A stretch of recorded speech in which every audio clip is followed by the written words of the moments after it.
What comes to your mind when you hear Northern Kenya, a region often overlooked? Today we are going to the hearts of Northern Kenya, especially to dive into the 10 most developed towns/cities in the region. Ladies and gentlemen, sit tight as we explore this beautiful topic. Without wasting any time, without wasting any moment, we are going to start at number 10. This is Sabasua. It's the second largest town in Wajia County. It's a growing town in Wajia South constituency, experiencing a hot climate throughout the year with an average of 29 to 31 degrees Celsius. The population of the town ranges between 26,000 to 30,000 people. With improved road network, recently the town is becoming a major business center in northern Kenya. The town has mainly grown due to commercial activities like trade and many others. Pastoral heritage has also contributed to the growth of this beautiful town. Ladies and gentlemen, welcome to Sabasua in Wajia. At number 9 is none other than Kakuma. Kakuma is a town in Turkana County with a population of over 200,000 people, including the refugee camp. It's a home to the world's largest refugee camp, making it a unique demographic and economic zone. Kakuma is culturally dynamic. Shared markets, religious center, musical and dance traditions, athletic teams, and cross-community ceremonies have fostered social resilience in this area. However, limited freedom of movement, lack of citizenship, restricted formal employment is a major problem. Healthcare includes a 90-bed hospital and a satellite clinic. In 2022, the first pediatric surgical theater in a refugee camp was established by Kids.The. The camp schools provide primary and secondary education. Kakuma town and camps combined now rank among Kenya's top urban economies with yearly consumption around $56 million. Refugees run over 500 business shops, bakeries famously in Hong Kong zone and employ both locals and fellow refugees. The refugee camp is divided into 4 zones with internal market centers, each hosting different national groups. As of 2014, its population stood around 60,000, up from just 8,000 in 1990. The camp, which was established in 1991 to 1992 and accompanied East African miners, now hosts over 300,000 refugees, mostly from South Sudan, Somalia, DR Congo, Ethiopia, and Burundi. Also, many refugees are scattered to many different parts of Kenya, especially refugees from Somalia and South Sudan, and they are running businesses from different parts of Kenya. Most of them have successful businesses in Isiolo, in Nairobi, and many other parts of the country. It's good for people to help each other, and I think the government did a very great job in developing the refugee camps, and you can see the benefit of this developing town as a result of refugee settlement, and it's a positive thing for us to help each other. You can see Kakuma is very beautiful, and I know this is not what you expected. That's what I'm sure about. Ladies and gentlemen, welcome to Kakuma town. Number 8 is taken by Wajia town. It's a town in northeastern Kenya and a headquarters of Wajia County government. It has a population of 150,000 plus people according to the 2019 national census. The town is an important stopover town with a modern airstrip and a number of schools. Wajia is at a crossroad of historic heritage, pastoral livelihood, and emerging infrastructure. It's a town promising economic uplift while preserving its cultural identity. Inhabitants are predominantly Somali, including clans like the Godia, Ajuran, Ogaden, and many others. Wajia is divided into 6 constituencies and 7 sub-centers with 30 wards in total. Pastoralism is dominant and over 80% rely on livestock for subsistence and income. The abundance of limestone and potential gypsum has prompted interest in cement production in Wajia. It's also a tourist potential town offering World War II relics, Wagala Memorial Museum, and many other attraction sites. Wildlife, including a giraffe sanctuary, is also a major touristic attraction. I know you have heard so many stereotypes and so many misconceptions and myths about this town, but it's good for you people at least to explore a place before judging it. Don't believe in what you see in the media. Don't believe in what you read in books. Just explore by yourself, and you realize that the people, even they live here there, they are very cool, and just like the people in many other parts of Kenya, and they are not hostile. There is no insecurity in Wajia as you see on TV. Just visit this beautiful place and explore it, and you are going to thank me later, especially if you are doing business. Maybe your business is not running well, maybe in the current town you are maybe sweeter, but once you jump into this beautiful Wajia town, boom, you will be just, I don't have a word to explain that, but you will just be progressing very, very fast. The other thing about Wajir is that there is a lot of cultural stuff, there is a lot of culture, and Somali culture, as you know, Somalis are good at preserving their own culture. So once you come here, just be open-minded.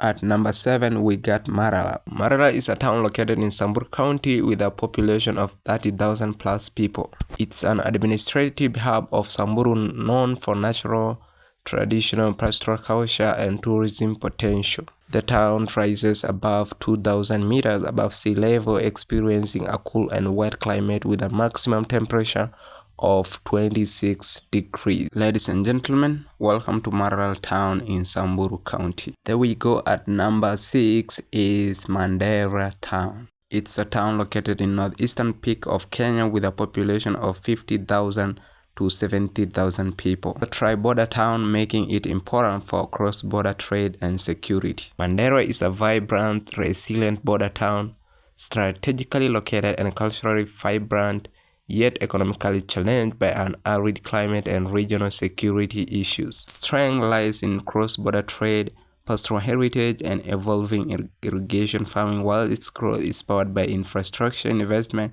climate initiative, and strategic development partnership in northern part of Kenya. Mandera is hot throughout the year. The main dominance of this town is the Gari people, which is one of the largest clans of the Somali. If you're a business person or anyone looking for opportunities, this is the best place. Mandera offers you the best places to shape your future, and you can bring your ideas to this beautiful town. As a result, many people from different parts of Kenya have gathered here to do their business because the town is really good in terms of business. And also, if you have watched to this far, please give this video a thumbs up as we continue. At number 5, we got Moyale. It's a town located in Kenya-Ethiopia border in Marsabit County with a population of 45,000 plus people. It's a key gateway for trade and transport in East Africa. The town experiences a hot and dry climate with an average climate of 29 to 32 degrees Celsius. From its colonial origins and shared heritage to modern-day trade conditions and infrastructure, it bridges northern Kenya and southern Ethiopia. Though it faces climate-driven resource pressure and the legacy of ethnic conflict, recent stability and investment and fueling transportation making Moyale an emerging gateway to East Africa. It's also culturally rich with so many tribes and people from different parts of the world, especially Ethiopians and Kenyans mixed in the area. In terms of size, it's the largest town in Marsabit County. Due to its presence in the border, it's becoming the fastest growing town in Marsabit County as well as the busiest town in the region. The town offers both Kenyan and Ethiopian culture at once, and it's good for tourists and people who like to explore new things to visit such a kind of town because it also acts as a main tourist attraction in Marsabit County at large. Ladies and gentlemen, welcome to Moyale. The 4th position is taken by Lodwar town. Lodwar is a town in Turkana County with a population of 82,000 plus people. It's the fastest growing town in northern Kenya due to oil discoveries, Lake Turkana commerce, and refugee-linked commerce from Kakuma. Agriculture is also growing with limited growing via irrigation of millet, sorghum, maize, and vegetables. Served by Lodwar Airport, featuring a single asphalt runway, regular scheduled flight from Nairobi and Eldoret. The town originated as a British colonial military base around 1919 and became a hub for administration and trade when trader Shah Mohammed arrived in 1933. Notably, Kenyatta House, where Jomo Kenyatta was detained, is now a national monument. Today, Lodo is the city of Turkana County with facilities like Tropicana Revival Hospital and the Catholic Diocese. The Turkana people who inhabit this town are also culturally rich, so it's a good place to explore real culture, real vibe about this beautiful town. And without even going to the outskirts, the town itself is a cultural based city. And if you have happened to watch up to this far, it means that the video is interesting for you. Hit the like button, subscribe to this awesome channel as I post juicy contents like this one. Thank you for doing that. Let's continue. One thing you need to know about these people in northern Kenya is that once you're planning to visit them, make sure you are open-minded. Make sure you accept the culture of the people the way they are. Don't just judge it because they wear differently the attires. You remember very well that northern Kenya during colonial times, the British mostly they had no time to visit or to colonize northern Kenya, so it's a bit culturally different from the other parts of Kenya, which requires somebody with a very open mind to discover these beautiful towns. Ladies and gentlemen, welcome to Lodwar. At number 3, we have Marsabit town. It has a population of 70,000 plus people. It's also referred to as Saku. It's located on Mount Marsabit around 2,100 meters above sea level, making it an island in the desert. It's a regional capital and trade center and the headquarters of Marsabit County. It's often characterized with mist with an average temperature of 18 degrees to 25 degrees Celsius, making it the coolest place in northern frontier. It's known for proximity to diverse 15 ethnic groups and rich cultural history. Most tourist attractions include the Isiolo National Park, Lake Paradise, Lake Turkana, and many others. The Chalbi Desert, the largest desert in Kenya, is located in Marsabit County. It's also one of the well-organized towns in the northern frontier. Marsabit is also known as the cradle of mankind because of early fossils of early humans were discovered in Kobifora in western part of the county. There is also a street named after Hamed, the oldest elephant ever in Africa, which was in Mount Marsabit National Park. It's also home to the smallest tribe in Kenya, that is El Molo, and other small communities like the Konso, Burji, Rendile, Dasanach, and Wayu. The culture in Marsabit is diverse because of its small distance from Ethiopia. One can try Ethiopian products in Marsabit without actually going to Ethiopia in this beautiful town. The favorable, cool, and wet climate favors agriculture in Marsabit, and thus so many people are practicing agriculture in this town. Most of the crops that are grown here are cod, which is known as Marala, maize, beans, and many other agricultural products, fruits, and more. I know right now you are just like, what? I thought Marsabit is a pure desert. Some people are even wondering, even though there is no water there, I just thought it's a plain like Sahara desert. How comes they even grow crops? They even grow maize just like ours. Bro, don't believe what you see in the media without actually exploring. That's why I really emphasize on just taking yourself there and exploring by yourself, and if possible, you're just going to realize that the more you travel, the more you discover things, is the more you get to be open-minded, and at the end of the day, you really know the reality and know what you see, not what you are being told about in the news, without even not doing any research. As you can see, these are one of the most marginalized communities, most marginalized towns, but they are really growing fast and nobody pays attention to them. And that's why I decided to make this video for you, at least to know more about your country, because as a Kenyan, every part of Kenya is your home. Understand? Let's continue. And this is the beautiful town, beautiful Marsabit. This is a home, this is a dream home for somebody. It's really beautiful, and once you visit this place, you really realize and you understand what I mean. They never show you this in mainstream media.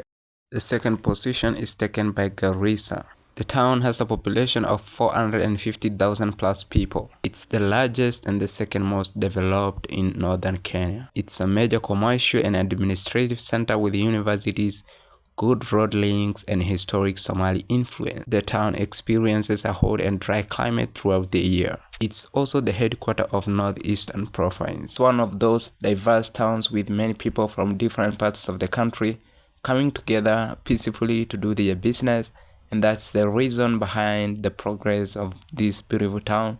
As a result, it's the richest town in northeastern Kenya. The culture in Garissa is diverse, with the majority of people being Muslims in terms of religion, followed by Christianity and many others. It's also the most populated town in northern Kenya, and as a result, its GDP is the biggest in the region. It's also a town of great opportunities because of many business activities and opportunities out there. Ladies and gentlemen, welcome to Garissa town. And finally, the first position is taken by none other than Isiolo. Isiolo is also known as Texas. The town was named after a legendary herdsman settler called Isiolo. It's the second largest and the most developed town in northern Kenya, with a population of above 150,000 people. Its growing position and its peaceful coexistence. Isiolo is a home to many ethnic groups like Borana, Somali, Meru, Turkana, and many other people from different parts of the country. Isiolo Airport was upgraded recently to international standard to support trade and tourism. It's a war memorial city with a hospital road in the town honoring World War II soldiers. It was established in the early 20th century as a military post and later became the headquarters of the Northern Frontier District under the British. Other landmarks include St. Isbar's Cathedral with bell towers and chimes, and Jamia Mosque, a prominent white marble mosque in the region. Isiolo is a resort city connecting different places in northern Kenya. Its strategic position makes it a deserved capital city position because it appears at the center of the country. It's also a national city because of its diversity. Ladies and gentlemen, welcome to Isiolo or Texas City. Hello, this is Bugaud Corner, and we display positive vibe about Africa, and we give special attention to places often overlooked and ignored by the world. If you are interested with this, subscribe to this awesome channel to stay tuned. Thanks for watching. Peace.